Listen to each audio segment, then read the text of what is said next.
All right.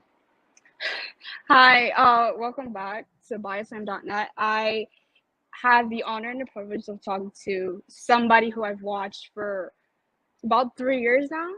Her journey has been so amazing to watch and witness as a fan. She is a former Ring of Honor Women's Champion. She is a former AAA Reina de Reinas champion, and she is a former Impact Knockouts champion. Deonna, how are you doing today? Oh, thank you. I'm good. How are you?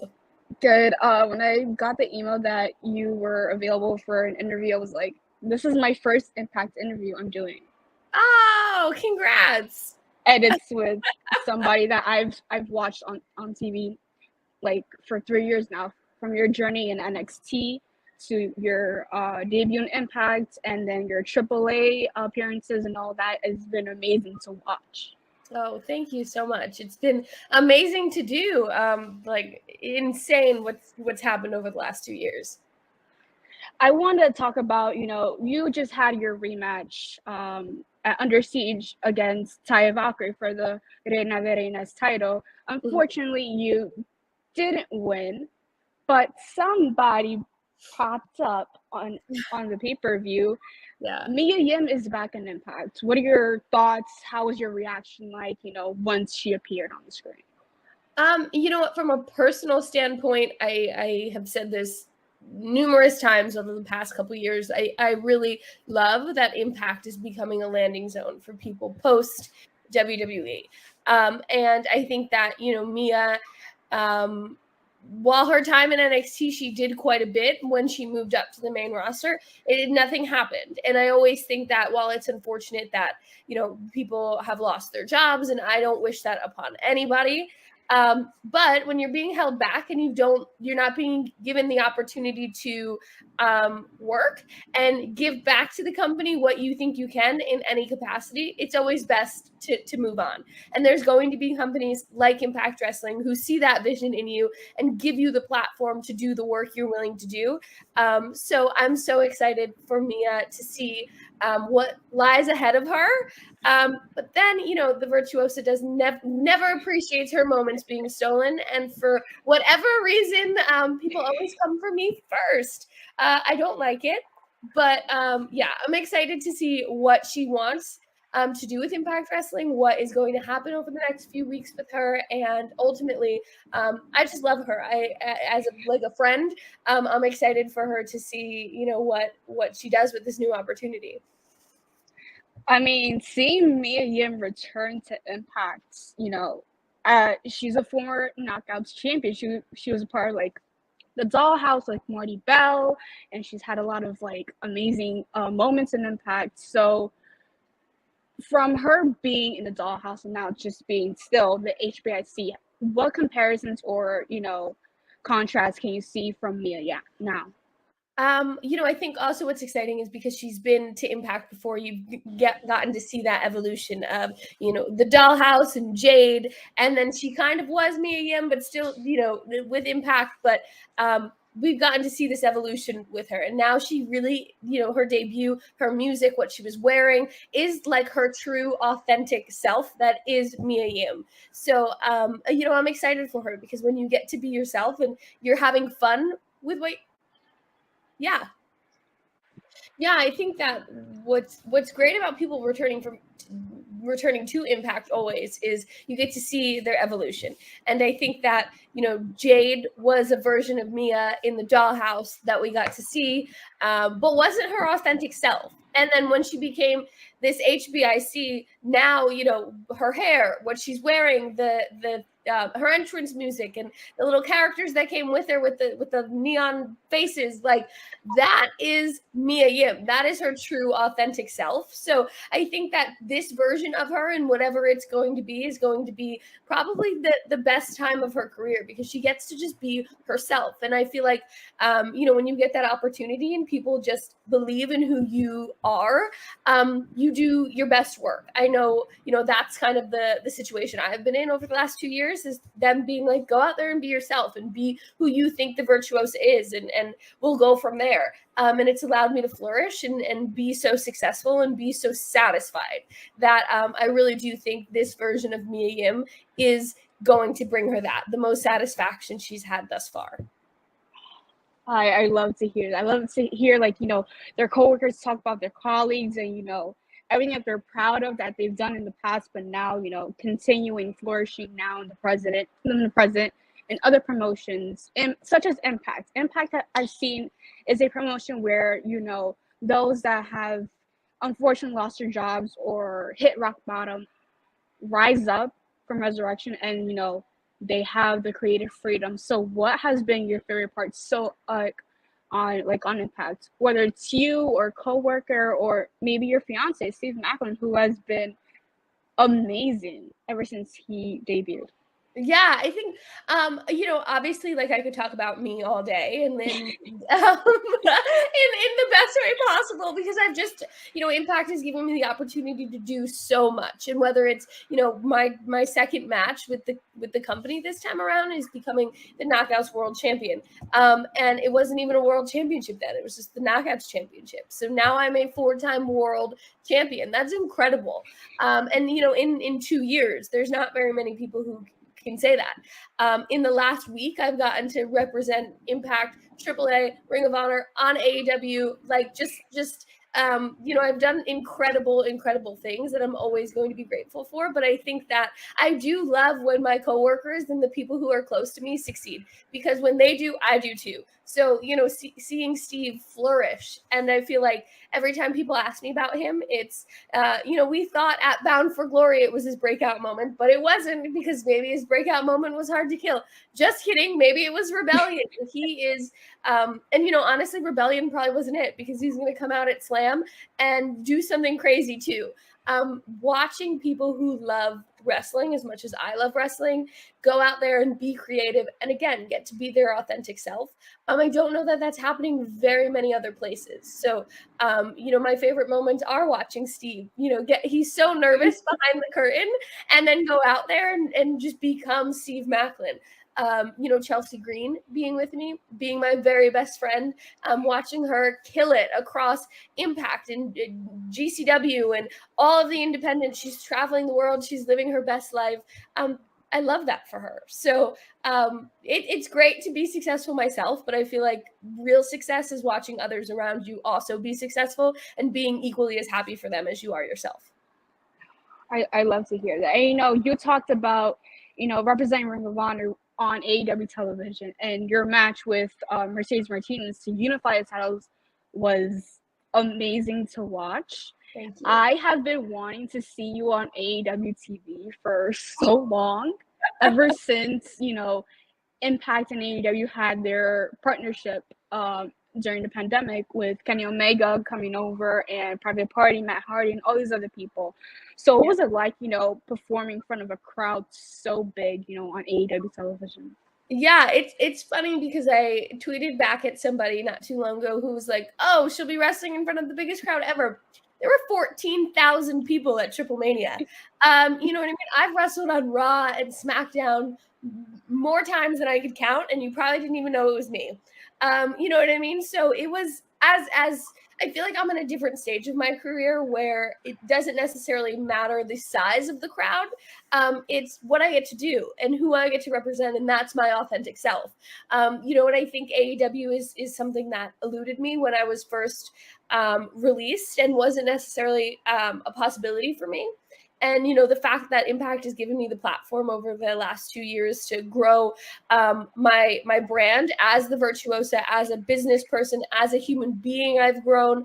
And, you know, all of these things have happened. AEW, AAA, the representing Ring of Honor, which is something I never thought I'd get to do again, has just really taken me to incredible places. And, you know, being at AEW, I think I tweeted was, you know, my long-awaited AEW debut, because I feel like so many people have felt that way. Of like, we've been waiting for you to pop up, and we've been talking about the dream match between you and Britt for years, it seems like, and now all of these things are possible. So, you know, I don't know where this leads me, you know, but I am excited for all of the possibilities, and I was, you know, really meant a lot to me to be able to go out there and represent Impact Wrestling and Ring of Honor, because Ring of Honor. There would be no Virtuosa if there was no Ring of Honor. So there was just so many layers to Wednesday that will like remain special in my heart forever.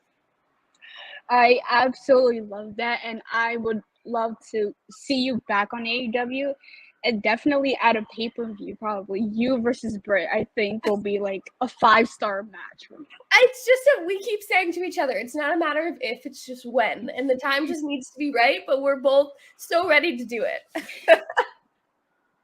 And you know, speaking of like AAA, I remember seeing the clip where you popped up and you ended up challenging Fabia Pace for her Reina de Reinas title, and you actually wanted to challenge for both titles because you were Impact Knockouts World Title champion at the time. So what was it like, you know, traveling to Mexico and being around, you know, AAA? The talent over there is just, you know, like I don't know the words to explain it. Seeing AAA just gives me another like opening to wrestling, another like view of what lucha libre really means. So, you know, being around there, what was it like, you know? I think I share that sentiment. I think that like it opened up my eyes to like, you know, I had never, I wouldn't necessarily say I am an expert in lucha libre. I wouldn't say that, you know, I had never been to Mexico before. I had never, you know, been to AAA or worked with any of these people before. So I was, while excited when, you know, Scott D'Amore had asked me like, hey, is this something you'd like to do? It was like, hell yeah, how can I say no? I have to do that. But it was also like, oh, at this stage in my career, I didn't think I'd be getting opportunities to go to Mexico and wrestle and then represent Impact. So it was really special, but I was nervous because I don't speak Spanish.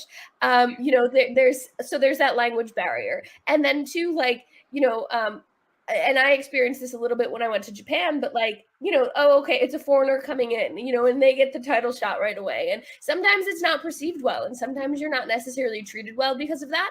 But I will say with AAA, like everyone has been nothing but kind to me, and we've worked through the language barrier to communicate a little bit. And, you know, I would say some of the people are my friends, and they come into Impact, and we have, you know, Tarus, and we have Laredo Kid, and it's great that there's this partnership where we're really exchanging talent back and forth, and they're thriving in both of these companies. So I was so happy because I hadn't been back to Mexico in a while to go back for AAA Triple Mania Part 1 in Monterrey, you know, 10 days ago now, and I'm excited for the possibility of going back. Obviously, you know, you were an amazing Reina de Reinas champion. I must say, like, I'm honored to see, you know, somebody that's also, you know, a foreigner, but winning a title that's not within her promotion. And, you know, you ended up having a feud with Taya Valkyrie, who returned. So what was it like, you know, wrestling her again? Because unfortunately she was released, and she ended up making her, I guess, like return to AAA last December when you were challenging, and she had called you out. So what was that like, you know, being with Ty again and just, you know, wrestling for a title that she's also won in the past as well? Yeah, I think that there's like, again, multiple layers to it, because when Taya left Impact, it was, you know, her last match was with me, Hard to Kill 2021, and I sent her packing. Goodbye, leaving Impact forever, you know, so we thought, but, you know, so then again, she's one of those people that is thriving outside of NXT and WWE, and you know, to see her doing that and doing her thing again is great.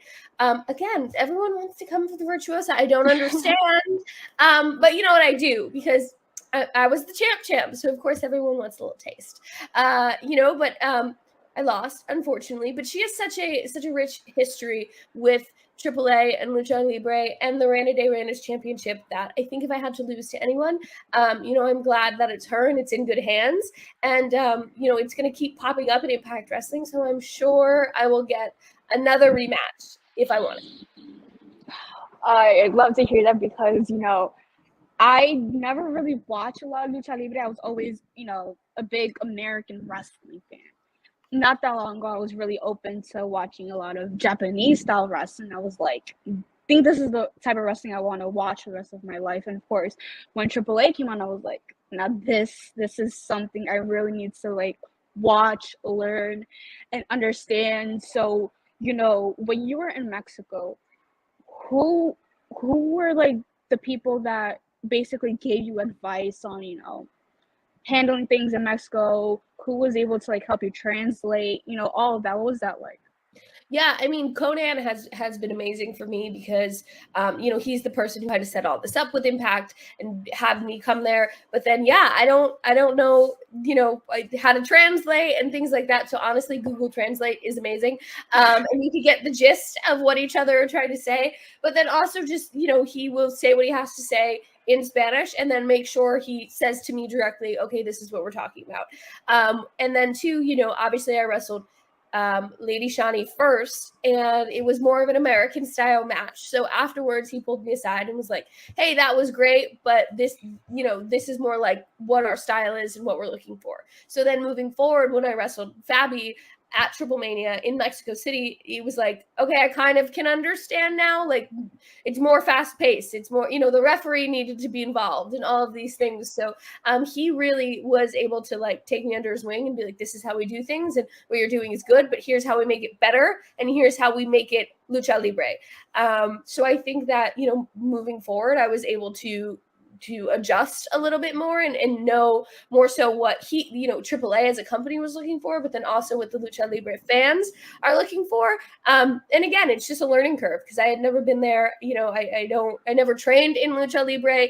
The referee being involved was bizarre and wild to me. And, you know, it's, you know, I'm being introduced to these things as I'm doing them. So, you know, and even Fabi just being so gracious and just being like, taking her time and telling me what her ideas were and what she wanted to do, and me asking questions or me double checking, like to make sure I understood properly and so I could be in the right places and things like that. You know, I think everyone at AAA was really went above and beyond to make sure I felt comfortable and to make those small adjustments to be successful. I really love to hear that because, you know, I've seen a lot of, you know, foreigners travel, whether it's like to Mexico or Japan, they always have that language barrier, but some way they find somebody that's, you know, helpful enough with the translations, with their needs, and, you know, just help with everything in general. Because when you're in a foreign country and you don't know the language, it tends to be hard. But once you find a person that's like, you're comfortable enough, you can get things through, you can do all the, like everything. Like if you want food, you know, they'll tell you how to order it, or if you want to like get something else, you know, they'll tell you. Like I love to hear those stories. So obviously your feud with Mia Yim is about to start. So I mean, I'm running a little bit out of time, so I just want to say, you know, what's next for you in Impact, and what can we see, you know, more of you, or probably where you're gonna pop up? Yeah, I don't know what's next. I feel like obviously, you know, Mia Yim is on my radar. I think that I will always want to be a champion in some way, shape, or form. So I don't know if that's eventually staking my claim at the Knockouts World Championship again, and the Knockouts World Champion, Tasha Steelz. That is a dream match for me for so many reasons. You know, we also have Knockouts Tag Team Championships. So I think that if I could find myself a partner, Chelsea Green, and she'd want to win some tag gold with me, I'd love that. That's so great to hear. Deonna, let the people know where they can find you, where they can find Impact, upcoming tapings, all that good stuff. Yeah, everyone can follow me at Deonna Purrazzo on Twitter and Instagram. We at Impact Wrestling are going to be in Kissimmee, Florida this weekend, Friday and Saturday. So if you're in the area and you love some wrestling, then I don't know why you wouldn't come out May 13th and 14th. Thank you so much, Deonna, for this interview. I really appreciate it. Yeah, thank you.